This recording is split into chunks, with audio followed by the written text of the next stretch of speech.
안녕하세요. 미씨 몰라동 여기로 이현 멘토입니다. 네, 제가 조금 오랜만에 여러분들께 영상으로 인사를 드리게 되었는데요. 사실은 죄송해요. 네, 제가 조금 더 많이 그리고 조금 더 일찍 영상을 올렸어야 하는데 현생에 조금 치이다 보니 변명 아닌 변명이지만 영상 주기가 조금 길어지게 되었습니다. 네, 그래도 오늘 영상은 굉장히 재밌고 굉장히 유익할 테니까 네, 기대 많이 해주세요. 오늘 영상은 제가 많이 질문을 받았던 내용에 대한 답변 겸 그리고 썰도 좀 풀 겸 그렇게 찍어볼까 해요. 사실 주제는 제가 이 4등급이라는 등급을 가지고 정말 감사하고 운 좋게 외대에 다니고 있는데 과연 이 공부 습관이 잡혔다고는 보기 어려운 등급인 이 4등급의 학생이 상위권 대학에 진학했을 때 어떻게 적응하고 있는가에 대한 해답이 좀 되지 않을까 싶습니다. 사실은 제가 제목이랑 썸네일을 만들고 고르면서 조금 고민을 많이 했어요. 왜냐하면 제 생각에는 이 명문대라는 키워드가 개인마다 굉장히 기준이 다른 단어라고 생각해요.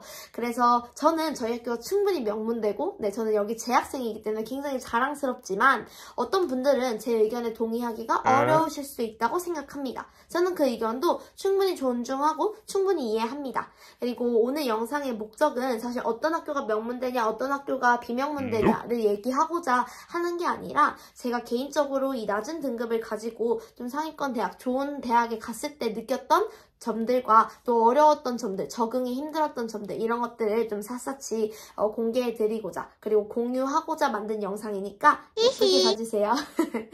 그럼 한번 들으러 가볼까요? 고고! 구독, 좋아요, 알림 설정! 4등급으로 외대 입학해서 느낀 점 첫 번째! 빠밤! 바로 이것입니다. 네.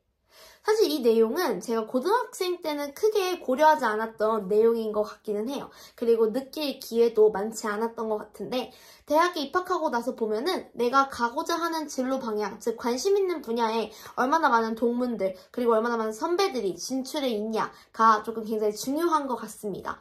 저 또한 국제나 외교 계열에 굉장히 관심이 많은 학생이었기 때문에 맘만 먹으면 성공한 동문들, 즉 외교나 국제 분야에서 성공한 동문들을 만날 수가 있어요. 네. 외대는 특히 외교나 국제 쪽에 굉장히 특화된 학교이기 때문에 더 쉽다고 생각을 하고요. 저는 그런 부분에서 이 학교에 와서 굉장히 좋은 네트워크가 생겼다고 생각합니다.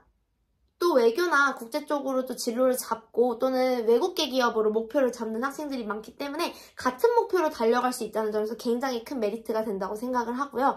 특히 국정원 같이 입사가 좀 비밀리에 진행되는 그런 것들의 정보도 외대에서 설명회를 한다든지 또 외대 선배들 중에도 국정원에 가신 분이 계시다든지 그래서 그런 부분에서 조금 끈끈함을 느끼지 않나. 그래서 저는 저랑 궁합이 잘 맞는 학교에 왔다고 생각하는 사람 중 한 명입니다. 여러분들도 자신과 궁합이 잘 맞는 학교가 분명히 있으실 거라고 생각합니다. 그 학교에 진학을 하셔서 많은 동문들 만나보시고 많은 네트워크를 쌓으시면 좋을 것 같습니다. 4등급으로 대학 가서 느낀 점 두 번째! 빠밤! 네, 바로 자존감에 관련된 얘기입니다. 사실 지금 시기에 이제 면접도 준비하고 딱 수능 직전인 그런 시기라서 고3 여러분들 굉장히 멘탈도 깨지고 힘든 순간이 많을 거라고 생각해요. 멘탈이 깨지면 가장 영향을 받는 게 자신에 대한 좀 자신감과 자존감? 그런 부분인 것 같습니다. 저는 개인적으로 대학에 와서 그런 것들이 다 치유가 됐어요. 고등학교 때는 사실 성적이 중위권도 아니고 하위권이었기 때문에 뭐 이렇게 인정을 받는다거나 그런 부분들이 좀 적었는데 제가 대학에 와서는 과외도 좀 많이 하고 또 제가 통역 같은 것도 하는데 영어 토익이나 이런 것들을 하면서 확실히 내가 대학에 후광을 좀 얻고 이렇게 보이는 순간들이 많구나라고 생각은 합니다. 정말 감사히 여기고 있고요. 그래서 전문적으로 전공을 하고 있기 때문에 영어 과외라든지 영어를 활용한 그런 분야에서는 충분히 큰 도움을 받고 있습니다. 이런 부분들이 제 자존감에 영향을 굉장히 많이 주는 것 같아요. 고등학교 3학년 때와 비교해보면 엄청난 차이라고 생각이 들고요. 또 이런 자신감이 있다 보니까 일 처리라든지 아니면 여러 업무를 함에 있어서도 굉장히 효율이 올라가지 않나. 그리고 성취도나 만족감도 굉장히 상승한다고 생각을 합니다. 여러분들 지금 많이 힘드시겠지만 대학에 진학하셔서 여러 가지 경험하시다 보면은 내가 좀 자신감이 많이 올라가고 있구나 느끼실 순간들이 많다고 생각합니다. 네, 꼭 그런 경험을 해보시면 좋겠습니다. 이까지 장점만 들어도 굉장히 희망차죠. 네, 굉장히 뭔가 아름다운 미래가 있을 것만 같고 그렇습니다. 그런데 저는 좀 현실적인 얘기를 좀 해드리고 싶어요. 애초에 너무 좋은 얘기만 할 거였으면 사실 영상을 제작하지 않았을 것 같고 낮은 등급의 대학에 오면 이렇게 고생한다. 이걸 조금 말씀드리고 싶은 부분들이 있어서 이렇게 꼭 언급을 하고자 합니다. 사실 지금부터는 제가 낮은 등급으로서 이 상위권 대학에 다니면서 느낀 한계점 그리고 좀 어려운 점들을 허심탄회하게 좀 말씀드리려고 해요. 네, 먼저 첫 번째로는요. 나보다 공부 잘하는 친구들이 너무 많다. 네, 이거는 사실 장점도 될 수 있을 것 같아요. 어쨌든 나보다 훨씬 더 공부적 역량이 뛰어난 학생과 공부를 한다는 것은 그리고 같은 환경에서 학습을 한다는 것은 저에게도 분명히 이점이 되는 부분이 있을 것이라고 생각합니다. 그런데 사실 저희 과의 특성이기도 한데요. 특수어들은 모집 인원이 굉장히 작은 편입니다. 그래서 한 과당 30명 정도예요. 그러면 거의 한 반의 느낌인 거거든요. 고등학교 시절에. 그래서 이 30명 내에서의 경쟁이 굉장히 치열합니다. 제가 솔직히 말씀드리면 저는 제 전공 과목에서 A뿔을 맞아본 적이 없어요. 네. 얘기까지 해야 되나? 이런 얘기까지 하니까 얼마나 중간고사여서 그런지 모르겠지만 좀 현타가 오네요. 네. 어쨌든 받아본 적이 없습니다. 왜냐면 애초에 상대평가인 과목에서 인원수가 좀 적기도 하고 너무 열심히 해요, 학생들이. 네, 그래서 특수학과는 정말 A뿔 따기가 너무너무 힘듭니다. 저도 이 정도면 A뿔 나오겠지, B뿔 나오겠지 이렇게 했던 과목들 막 C뿔 뜨고 이렇게 했을 때 좌절감이 네, 역시나 안 되나? 이런 생각을 종종 한 적도 있습니다. 새내기나 아니면 2학년 1학기 때까지만 해도. 근데 이제는 뭐 이중 전공도 준비하면서 네, 경영 과목도 듣고 이러다 보니까 조금 많이 괜찮아졌어요. 그래서 이제 타격감 없이 힌디 공부를 하고 있기는 한데요. 어쨌거나 나보다 공부 잘하는 학생들이 많은 환경에서 그것도 인원수가 작은 과에서 내가 학점을 딴다는 것은 굉장히 어려운 상황이다 라고 인식하시면 됩니다. 그래서 저 또한 공부 습관이 잘 잡혀있지 않은 학생이었기 때문에 공부하는 걸 별로 좋아하지 않아요. 네, 그래서 솔직하게 좋아하지 않아요. 그래서 대학 와서 공부하냐고 고생하고 있습니다. 대학 오니까 또 다른 공부 지옥이 펼쳐지더라. 그래도 수학보다는 제가 원하는 어문 계열 그리고 상경 계열 하고 있다는 점에서 저는 공부에 대한 만족감은 고등학교 때보다 그래도 더 크지 않나 그렇게 생각합니다. 여기까지 슬픈 제 성적 순환 시대에 대한 내용이었고요. 물론 열심히 해서 안 되는 건 없죠, 여러분. 와서 충분히 막 A뿔 받고 4점대 맞는 동기들 다 있습니다. 다만 제가 4등급 으로서 좀 더 극한의 상황에 처한 느낌이 들기는 해요. 그래서 더 열심히 해야 될 거라고 생각이 들고 노력해야죠. 네, 파이팅. 네, 갑자기 자기 반성을 하게 되네요. 열심히 해야 됩니다. 그 다음 제가 느낀 어려운 점을 말씀드리자면 두 번째, 바로 진로 선정이 조금 어렵다라는 점이에요. 저는 앞에서 말씀드렸지만 원래는 국제나 외교, 정치 쪽에 제일 관심이 많은 학생이었고 나도 대학 오면은 외교관이나 아니면은 이런 쪽 진로를 꿈꾸게 되지 않을까 이렇게 생각했는데 생각보다 너무 다양한 진로가 있다 보니까 그 중에서 고르기가 너무 힘들어요. 그렇다고 해서 제가 시험 쪽 머리는 또 아니라고 생각하기 때문에 CPA라든지 이런 건 감히 제가 진입조차 할 수 없는 분야라고 생각합니다. 그분들 너무 대단하신 분들이 많기 때문에 외교관도 마찬가지고요. 그래서 이제 취업 쪽을 선택을 하더라도 어쨌든 진로 방향을 좀 명확히 잡기는 해야 되는데 아무래도 고등학교 때 제가 성적에 비해서 좀 좋은 학교를 가기 위해서 진로를 좀 무리하게 인도로 틀다 보니까 전략적으로 좀 틀다 보니까 지금 와서 진로 고민을 더 많이 하는 것 같아요. 정말로. 네, 그래서 저랑 제 동기는 매일매일 꿈이 바뀐다 이렇게 얘기를 할 정도로 진로 고민을 정말 심하게 합니다. 그래서 정말 뭐가 되어야 할까 그거에 대한 물음표가 늘 떠있는 상태고 지금 이 순간도 마찬가지이고요.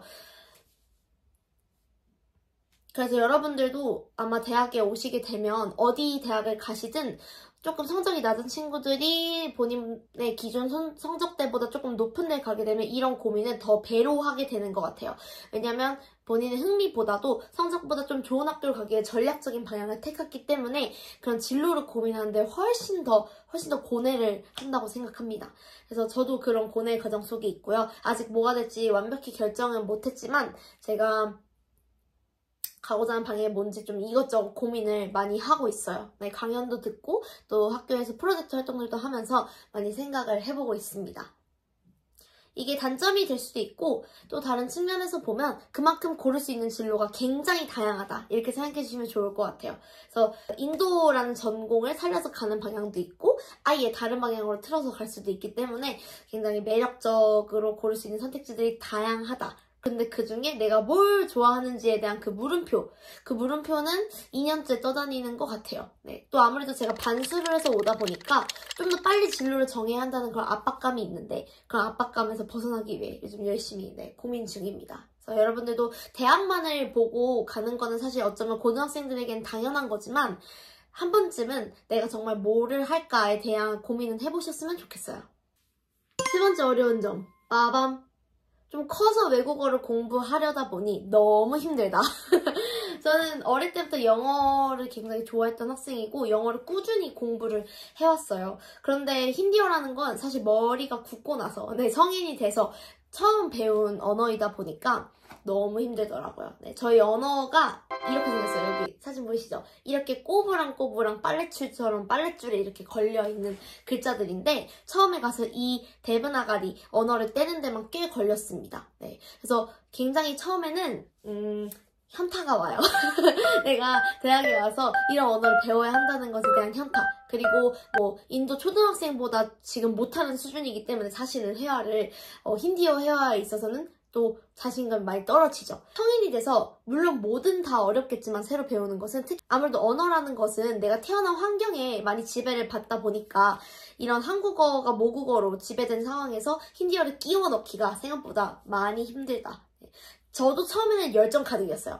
나 들어가면 무조건 할 수 있어. 뭐가 어려워? 할 수 있지. 그러니까 그때는 멍청 생각이었거든요. 그때는 할 수 있을 거라 생각했는데 막상 제가 들어가 보니까 너무 쉽지 않아요. 그리고 매번 고난의 연속입니다. 물론 어순이 똑같은 언어라고 해도 문자 자체가 완전히 다르고 문화권 자체가 다르기 때문에 그 문화부터 습득을 하면서 이들이 왜 이런 언어를 쓰는지 공부하는데 시간이 굉장히 많이 걸려요.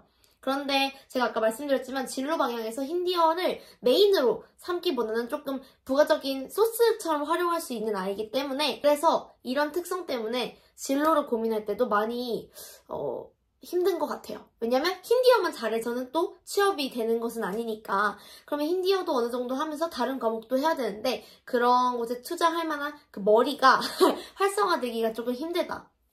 그래서 여러분들이 처음에는 열정 가득이에요. 다 아마 제 말을 공감하실 텐데 특수 전공생분들은 저 영어도 하는데 중국어도 하는데 일본어도 하는데 뭐가 문제야? 이렇게 생각하실 수 있는데 현실이 그렇습니다. 대학에 와서 처음 언어를 배운다는 것은 모국어를 이겨내고 그 외국어를 배운다는 것은 굉장히 어려운 일이다. 이것쯤은 꼭 알고 오셨으면 좋겠어요. 특히 저는 언어를 굉장히 좋아하고 또 말도 꽤 잘하는 편인데 힌디어는 많이 힘든 것 같아요. 늘 교수님 존경합니다. 네, 저는 그래서 그렇게 A뿔 따는 학생들도 있고 잘 열심히 하는 친구도 있지만 많이들 적응을 못해서 전공을 전과를 하거나 또 떠나기도 한다. 네, 이거는 현실적인 문제인 것 같습니다.